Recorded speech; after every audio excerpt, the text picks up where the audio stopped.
gun control. To us personally, and to our generation, that means a few simple things. 1. Universal background checks for all gun buyers. No more loopholes. 2. A ban or age restriction on assault weapons. No 18-year-old should be able to buy a weapon of war.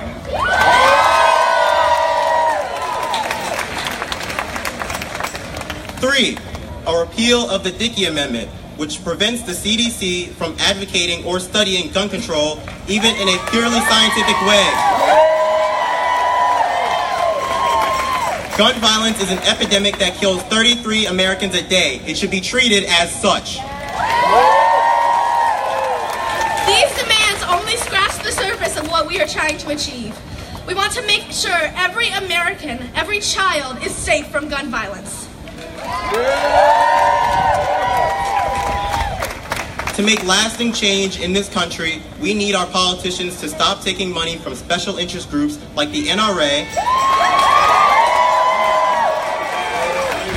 and represent the desires of their constituents rather than those who are putting money in their pockets. And if they don't listen, we will vote them out.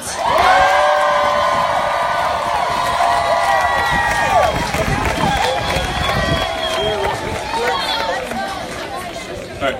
Please welcome Representative Gary Carter.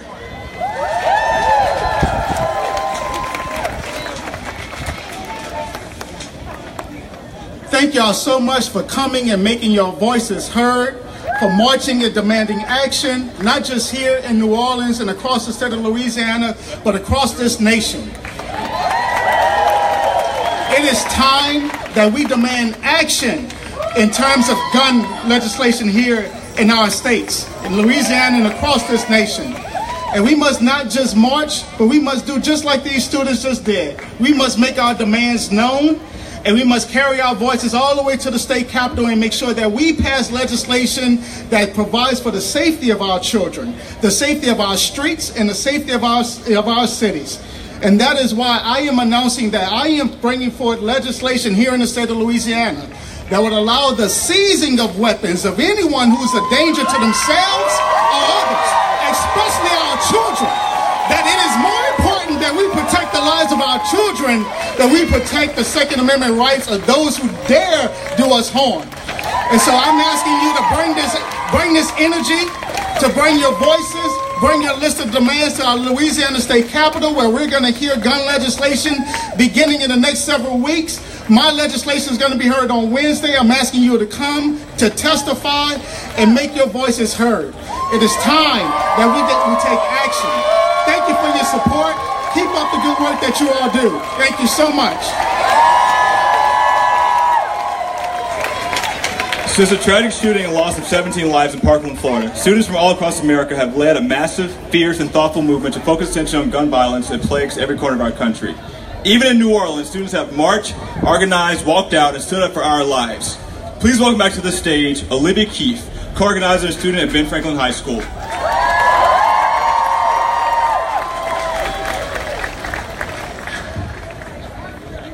Ladies and gentlemen, I am not important enough to do this, or at least it feels that way. I'm 17 years old, I cannot vote, I cannot run for office, and I cannot participate in our democracy as a fully fledged citizen of the United States of America. And until today, I have been silenced. I knew that I could try to fight for what I believed in, but I also knew that I might not be taken seriously. Because I am silenced by the words, "You kids don't know what you're talking about." I am silenced by the words, "You're too young to understand why these policies will never be changed." I hate to break it to you, but I've lived my whole life in the era of mass shootings. And according to the membership of the 114th Congress, a profile, the average age of members of the House is 57 years, and for senators, it's 61 years old.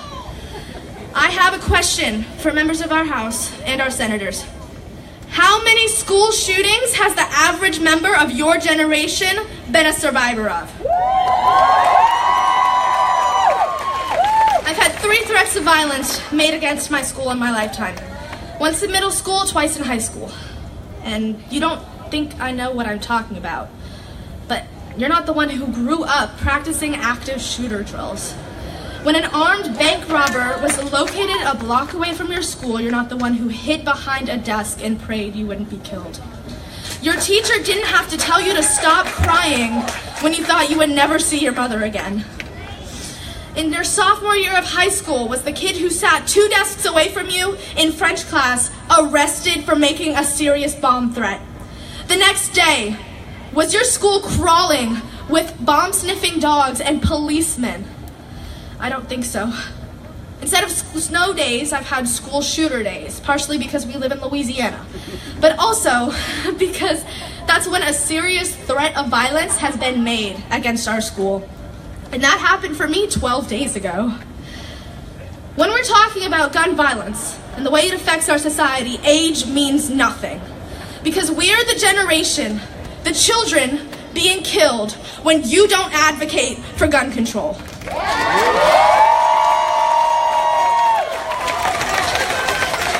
I've also felt pressure to stay silent from tweets that call this a time of mourning, as if mourning could be compressed into the 38 days it's been since our brothers and sisters were killed in their classrooms.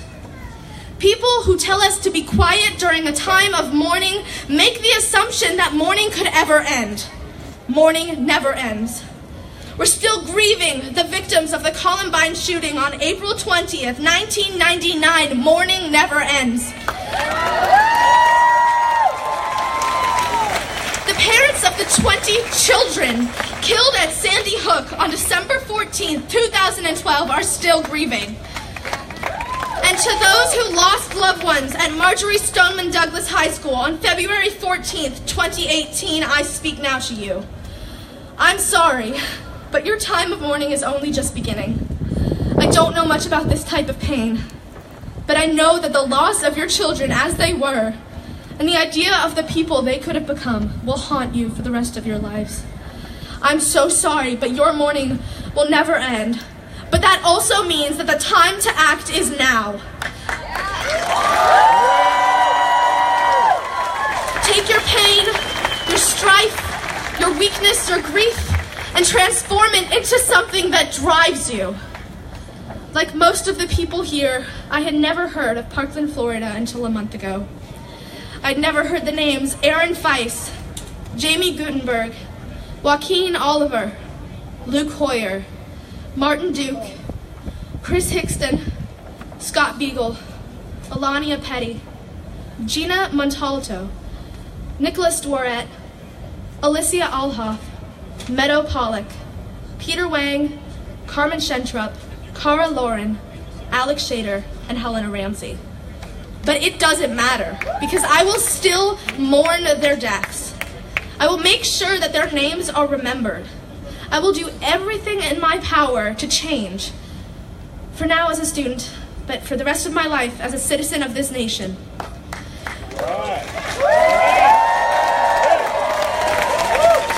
You don't want to fight with me? Don't speak up. You want to call me a snowflake? Fine. You want to tell me that I don't know what I'm doing. In some ways you're right, but my generation is dying, so I am here. You may not want to listen, but I will make my voice heard. Because our drive for gun control matters. Thank you.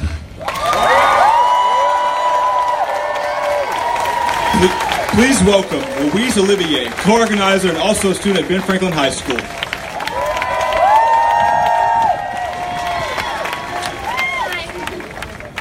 People who live through dramatic, society-changing events can usually tell you where they were when they got the news. Events like 9/11, the Challenger explosion, and JFK's assassination come to mind. But I don't remember where I was when I first heard about last month's Parkland shooting and the 17 students and faculty members who were killed. I do remember my first thought, not again. I am 16 years old, a high school junior, a member of a generation that has become habituated to seeing mass shootings on the news, Columbine, Las Vegas, and Sandy Hook. We have not known a time before lockdown drills and threats of violence. Students should not have to live with the threat of violence hanging over their heads every time we go to school. We should be able to receive an education without having to take time to practice what would happen if a shooter entered the classroom. Nobody should lose their lives to this blind and senseless violence. My teachers should not have to consider whether they would sacrifice themselves for their students or whether they could defend us against a gunman. These are statements that should raise no controversy. Students should be able to go to school and learn in safety. But right now we aren't safe. So how do we get there? The answer is reform. Reform of gun laws and reform of mental health care. America has more school shootings than any other developed country, almost 4 times as many as the second most afflicted. We also have more guns per capita than any other country, a staggering 88.8 guns per 100 citizens, according to a study by the United Nations. And research shows that our high rates of gun ownership are incontrovertibly linked to the shootings. In other countries where mass shootings have taken place, gun control has worked. After a 1996 shooting that left 35 dead, the government of Australia imposed gun restrictions, establishing a national registry, a 28-day waiting period, and new licensing requirements. The country has had no mass shootings since.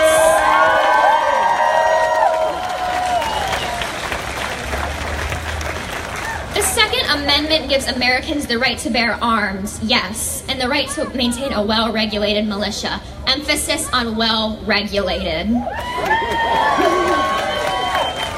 We can drastically reduce the number of mass shootings in this country without infringing on that right. That is what common sense gun control is. Universal background checks, raising the assault weapon buying age to 21, and not letting the National Rifle Association control the conversation about guns.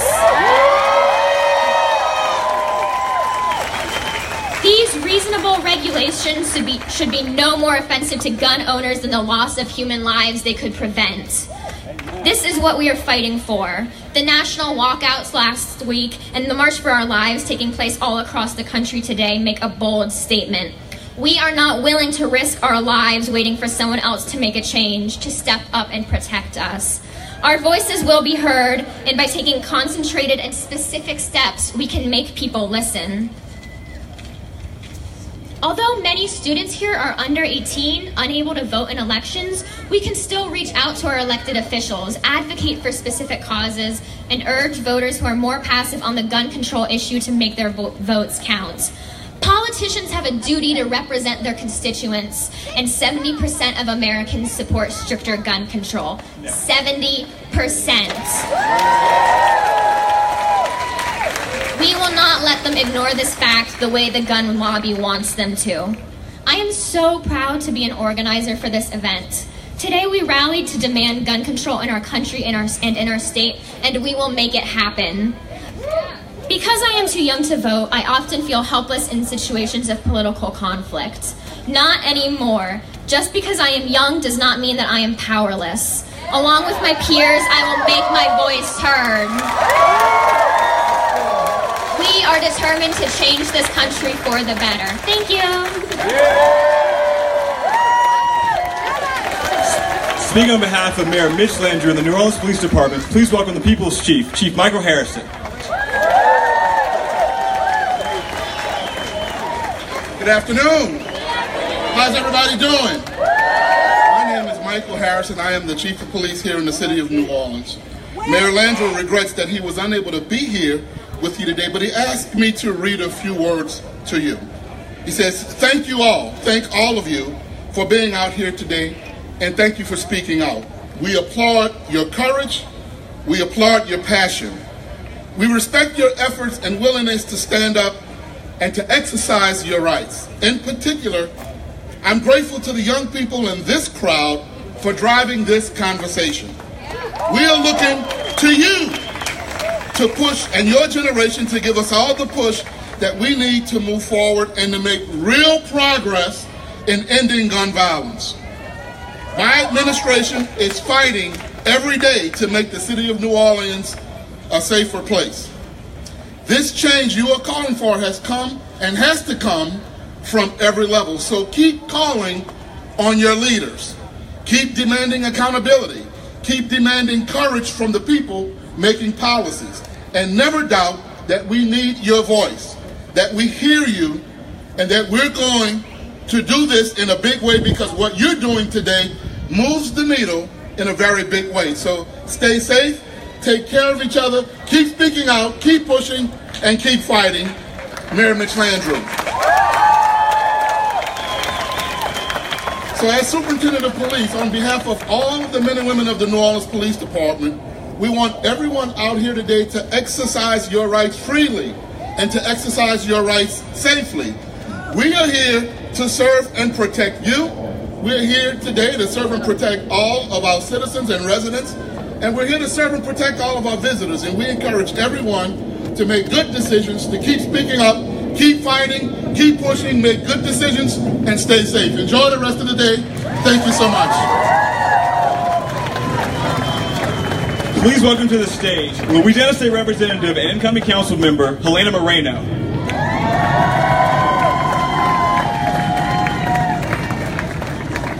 Hey everyone, oh my goodness, this is so awesome, and I have to tell you, looking at all of you today, I know that we are going to end the cycle of gun violence across our country, across this state, and right here in New Orleans. We can do it, I'm telling you, we can do it. And I am more optimistic now about it than ever before because of all the young people who are coming forward all across the country.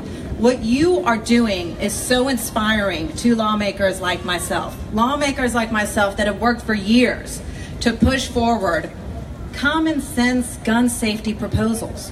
Common sense. And I'll tell you this about myself. You know, over the past 8 years, I've authored many pieces of legislation that do just that. Common sense gun safety. Those easy laws. And because of that, because I push for those things, it is my honor to tell you that I have an F grade from the National Rifle Association. I hold that badge with honor. I am the only House member in the Louisiana legislature with an F rating. And I'll just say this one thing about the NRA. They want you to believe that they are protecting the Second Amendment rights just let me finish, that they're protecting the Second Amendment rights of law-abiding citizens. Let me tell you this, I know from personal experience that that is wrong, and so do some other advocates who are here, because we have worked for years to do legislation like this, like prevent those convicted of criminal stalking from being able to legally possess a firearm. But let me tell you this, the NRA has stood up to protect stalkers. Those are not law-abiding citizens. Those convicted of stalking, they have vehemently opposed my legislation in Louisiana. They vehemently opposed that legislation in other states and in the federal level in Congress as well. That's not protecting a law-abiding citizen. That's about protecting gun sales.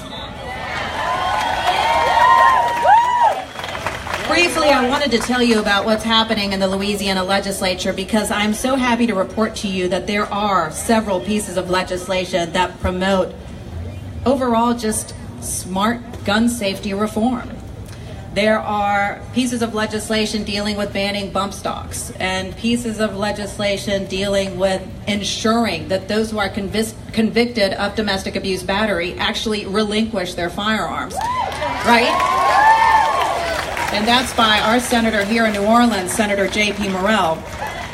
And then, of course, it's the legislation that you may have heard about that I've been getting a lot of threats about, and that is legislation that would ban the sale of assault weapons in the state of Louisiana, along with high-capacity magazines.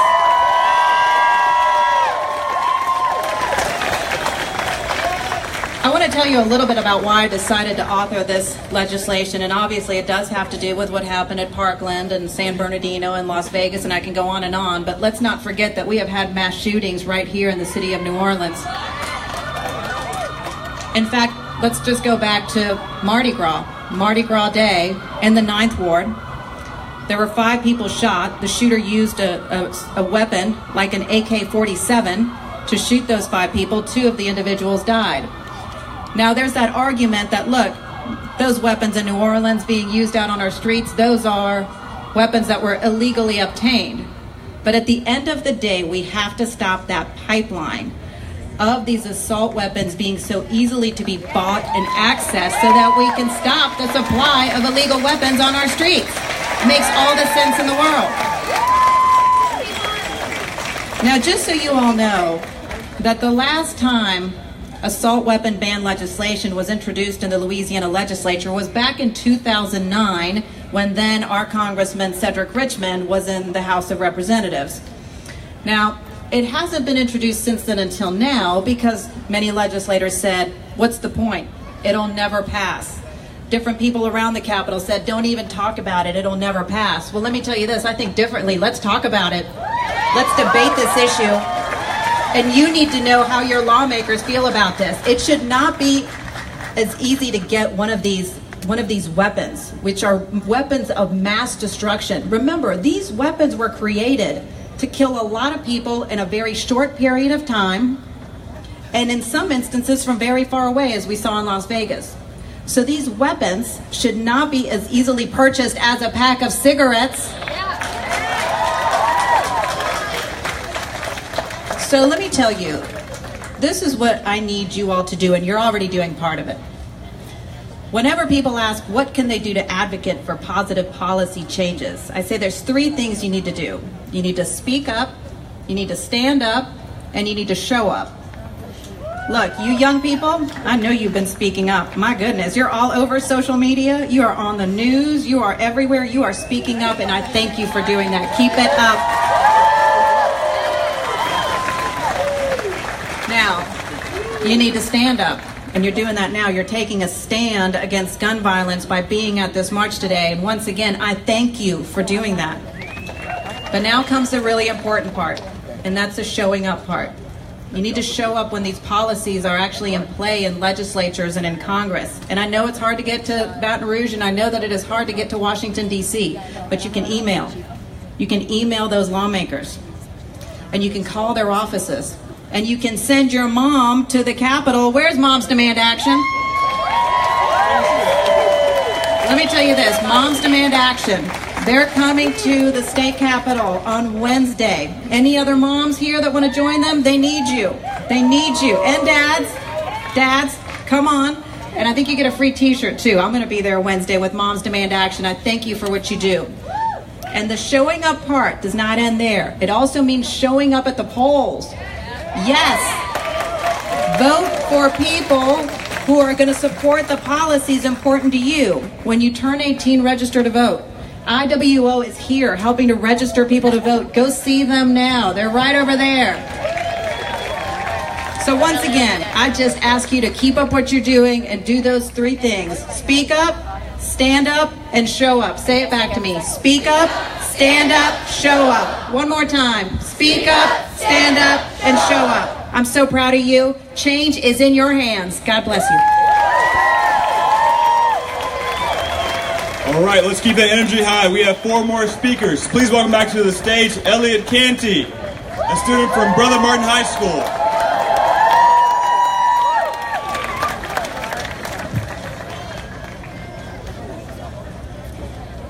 1,077.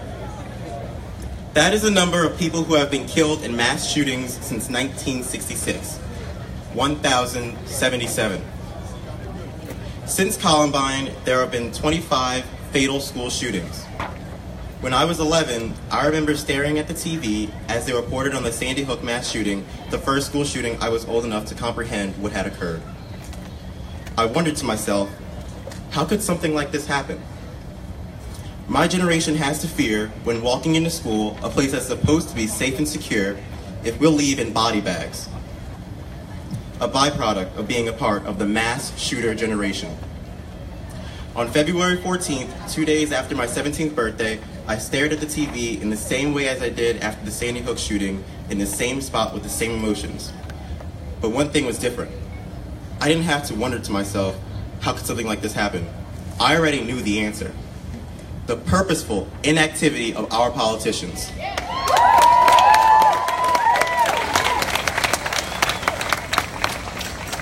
In their greed and their focus on just winning their next election, our elected officials have become puppets to the National Rifle Association, an entity formed to represent the gun industry and protect their profits. In order to make a quick buck, the NRA throws millions at politicians willing to vote against their constituents and compromise their safety. They pay them to refuse to act. The same politicians who claim to be pro-life allow this senseless killing of Americans. How can you even claim to be pro-life when you allowed this to happen?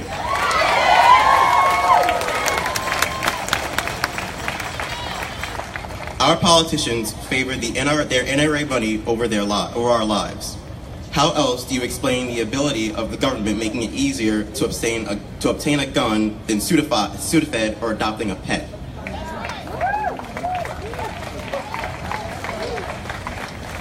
Our generation has had to put up with the terrible decisions of our NRA politicians. Some have paid the ultimate price. That is why we're here today. To let these innocent people die in vain will only lead to more people being murdered in an incident that could have been prevented. Since hoping the grown-ups in the room can handle the situation simply doesn't work, we're here to send them a message. That message is, if the NRA can hold our government hostage and buy our weak-willed puppet politicians, then we will vote your puppets out.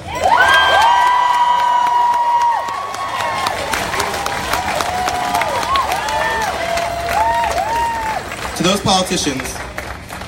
politicians, such as Louisiana Senator Bill Cassidy, who benefited from more than $2.8 million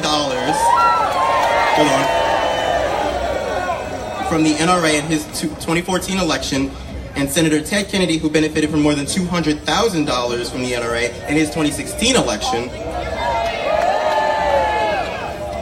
we say either support common sense gun laws or step aside for those who will. If not, we will run you out of office.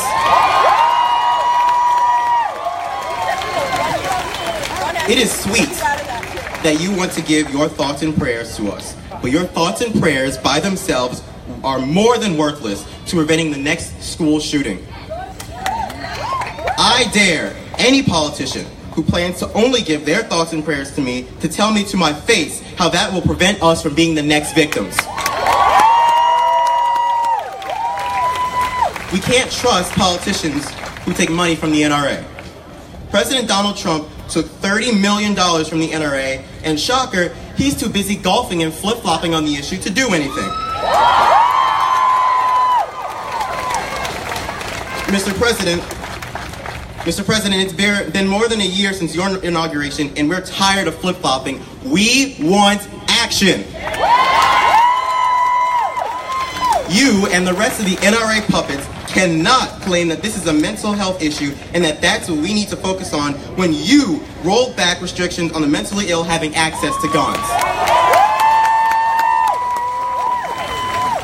The NRA politicians are trying to deflect and play mental gymnastics with us into letting this issue fade into obscurity with no action. Not only do we call BS, but we will not take your BS any longer. Enough is enough.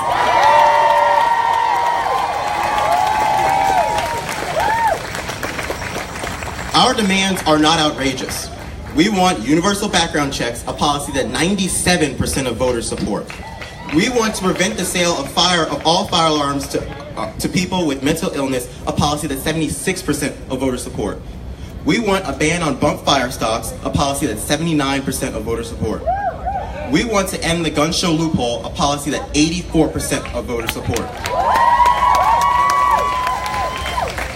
So to these politicians who intend on doing nothing, I ask, why do you hate democracy? You see, In a democratic republic, if the overwhelming majority of citizens agree with the policy, it probably means you should implement it right away. Just an idea. It's really simple. If you can't do it, step aside or we'll force you aside. We're here to show the survivors of Marjory Stoneman Douglas High School and the survivors of all other mass shootings and the victims that they are not alone. We stand with the Never Again movement. Our generation may be smeared as lazy and entitled, but look at what we've done today. We're forcing our politicians to talk about gun control. And if we can do this, then voting will be no problem. And if you can't stand with us and start doing something, if you are truly more conscious of your donors rather than your constituents, then you should save your thoughts and prayers for your re-election chances. Thank you.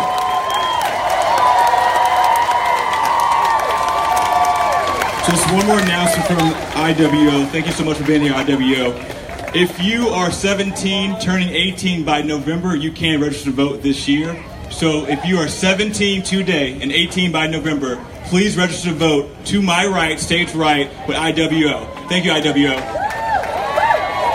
All right, please welcome to the stage Loyola student Margot Scheck-Snyder.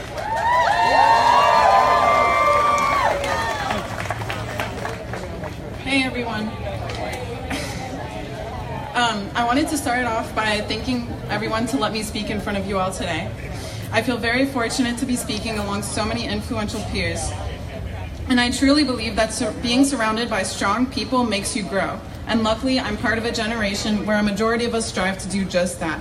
Our generation is so strong-willed and so inspiring, and that is what is needed in order for this movement to be successful, to inspire and be inspired.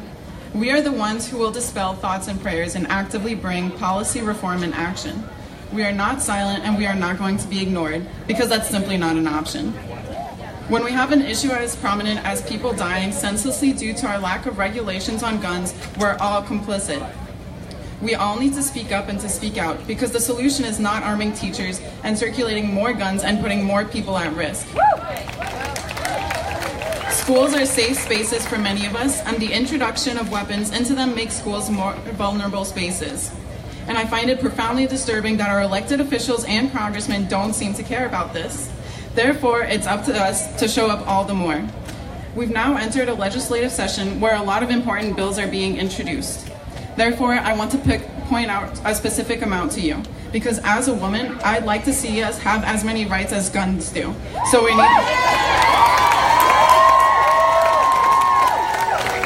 When we're 16% more likely to be killed in America than any other developed nation, we need to zone in on these laws that are being introduced. Yes. The first, as has been stated many times, is to raise the minimum age from 18 to 21. If the federal government believes that 18 to 20-year-olds aren't mature enough to drink, then why should we be considered old enough to purchase our own firearms? The next is that we need to ban bump stocks and assault-styled weapons. There's no reason for any civilian in America to have a weapon that was used in times of war in their day-to-day life. We also need to prevent any and every proposal to arm teachers with weapons. Rather, let's arm them with resources focused on learning how to detect signs of an at-risk child. But the idea of giving a teacher a weapon makes so many more students so much more vulnerable and uncomfortable in schools that we need to do everything in our power to prevent that from happening. We need to put our students before anything. Students are the future of the country, and anything that hurts them hurts all of us.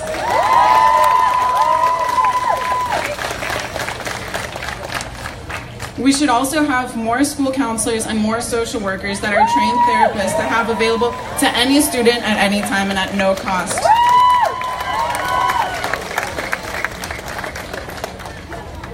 The next bill being proposed that I think is extremely important and that I really want to focus on is removing firearms away from domestic abusers and making it illegal for them to own firearms even after their first domestic violence offense. It's been proven that after someone has abused their partner once, they're more likely to do it again and again and again, and each time get more violent and get more serious. And the presence of a gun means that they're that much closer to death. This also needs to expand to include partners and not just spouses, and specifically the term partners, so that we recognize that domestic violence is not only a man to woman issue, but also an issue that affects the LGBT community.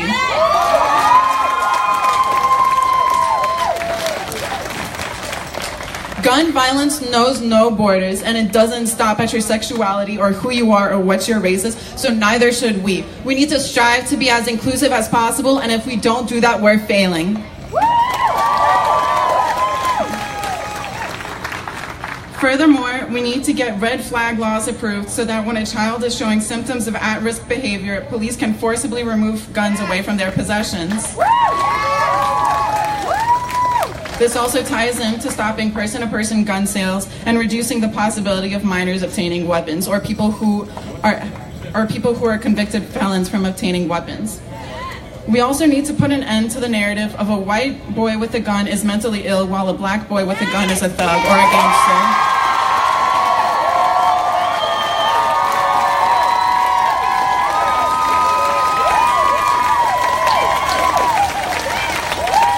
Whenever a minor has a gun or access to a gun, we all have a problem, point blank, period. The blame should not be put on minority communities. They're not the problem. Our lax gun laws are. We don't need to spend as much time as we currently do researching and analyzing all these things about their personal backgrounds, especially when they're white, because then the fault of the shooting goes onto that person's life. What we need to do is spend as much time as we do analyzing the background as into putting preventative measures in place. A shooter is a shooter no matter the race.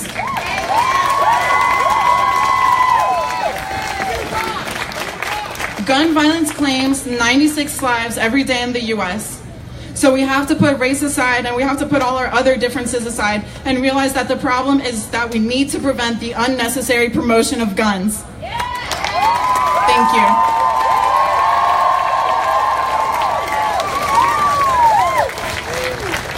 Mom Demands Action mobilizes mothers across the country and has become the largest grassroots movement working to reduce gun violence. Moms Demands Action is a program in every town for gun safety, the largest gun violence prevention advocacy organization in the country. Please welcome Lori Stroh-Snyder, Moms Demand Action, New Orleans. Hey y'all. So I'm going to keep my remarks short and sweet. We are mostly the background logistics for these kids, and these kids have knocked it out of the park with their message, and we couldn't be prouder to be supporting them. But I want people in New Orleans to know that we do have a very active chapter here for Moms Demand Action. We have a monthly meeting. We're going, as Elena Moreno said, we're going to the Capitol Wednesday morning, 8 o'clock. We have got a bus leaving from Audubon Zoo parking lot. If you want to get on that bus and come with us and come talk about gun sense laws in Louisiana to real legislators, come with us, because we will take you. So, and I want people, there's been we've got a lot of questions coming to us since Parkland about, and a lot of people feel hopeless. And let me tell you, there are things happening in this state of Louisiana that have not happened in maybe 10 years with this legislative session, okay? And we get an F from Gifford's Law Center for Louisiana Law, but that we have one shining star, and it comes from domestic violence laws. And Elena Moreno and her group has worked and worked and worked, and they have got a bill coming up. So if you want to do one thing this weekend on Monday morning, you call your state senator, everybody here who lives in Louisiana, and you tell them to vote yes. Senate Bill 231, which forces people convicted of domestic violence to relinquish their firearms, which they are not allowed to possess. So we've had this loophole in Louisiana, but we need to go the step further. Other than that, there's another thing that a lot of people don't know in New Orleans, is that we don't have control of our own gun laws. The mayor doesn't have control, city council doesn't have control, the state has control because we're under preemption. And a lot of people didn't know this. I didn't know this until about a year ago. But there is a bill, and let me explain to you what preemption is. Preemption means that no local municipality, community can create their own gun laws that are stricter than the state. There's a bill that's coming up in this legislative session to get New Orleans out of that so we can have control. We have the most murders by guns. We need control of our own gun laws. And it's Senate Bill 185. So these are things that you can do. Do not feel that you don't have any control of your own destiny. Get on the phone, get on the email, get on the Twitter, and tell your Louisiana legislators that you care. All right. Yeah, Senate Bill 185 is preemption. Senate Bill 231 is domestic violence relinquishment. All right. Thanks, y'all. Today we've talked a lot about politicians putting their money where their mouths are. This next speaker has put his feet where his mouth is and marched the entire way today. So please welcome City Council President Jason Williams.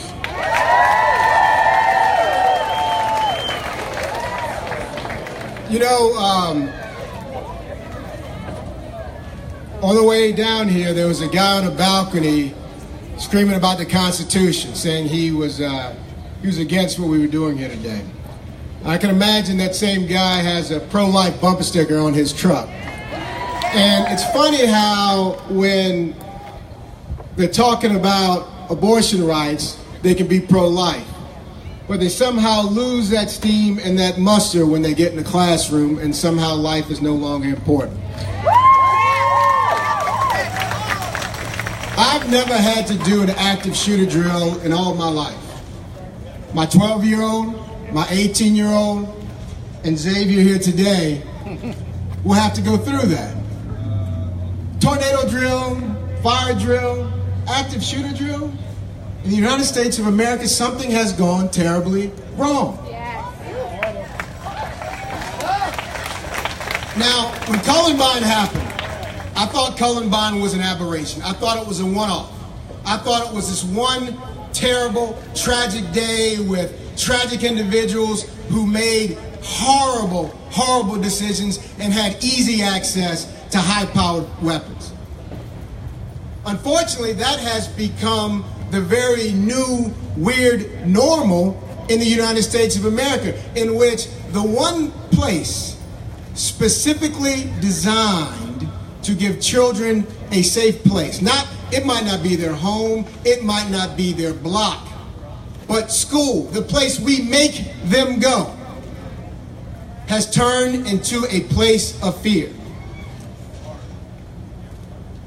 There's only one way to change that, and the old men and women who are in power right now at the Capitol and at the State House have proven themselves not to be strong enough to do it. And when old, tired leaders don't get things done, young student leaders always step up.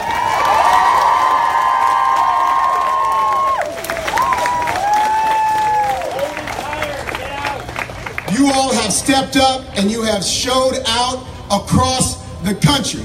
And if the Capitol and if this president can't see it and can't hear it, then it is time for them to go.